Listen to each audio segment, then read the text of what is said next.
اللہ تعالیٰ کے نام سے شروع جو بڑا مہربان اور نہایت رحم کرنے والا ہے، اور حضرت محمد صلی اللہ علیہ وآلہ وسلم کی ذات و برکات پر بے شمار درود و سلام۔ بیوہ کی زمین کے ٹکڑے کے بدلے پورا محل دے دیا۔ کہا جاتا ہے کہ وقت کے خلیفہ حکم بن عبد الرحمن ثالث کو اپنا محل بنوانا پڑا۔ اتفاق سے جو زمین خلیفہ نے پسند کی اس میں ایک غریب بیوہ کا جھونپڑا آتا تھا۔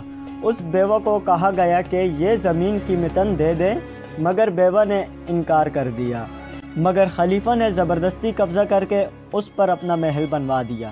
اس بیوہ نے قاضی کی خدمت میں حاضر ہو کر اس کی شکایت کر دی۔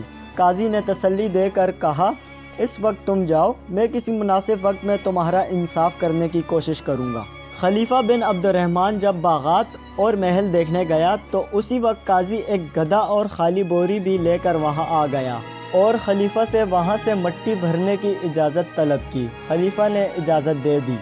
قاضی نے اس بورے میں مٹی بھر کر عرض کی کہ مہربانی فرما کر اس بورے کو اٹھانے میں میری مدد کرے۔ خلیفہ نے اسے ایک مذاق سمجھا اور ہاتھ لگا کر اٹھانے کی کوشش کی۔ چونکہ وزن زیادہ تھا، خلیفہ سے ذرا بھی نہ اٹھا۔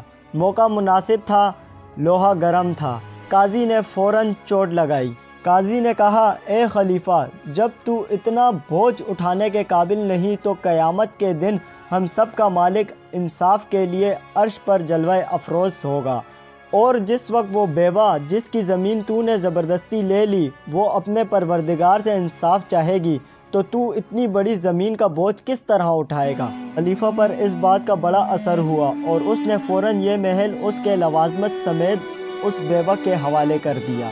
تجلی ناز تھی یہ نور، تم سمجھے نہ ہم سمجھے، جلا کیوں کر کوہ طور، تم سمجھے نہ ہم سمجھے، وہ شے رگ سے بھی ہے قریب، قرآن کہتا ہے شے رگ ہم سے کتنی دور، تم سمجھے نہ ہم سمجھے۔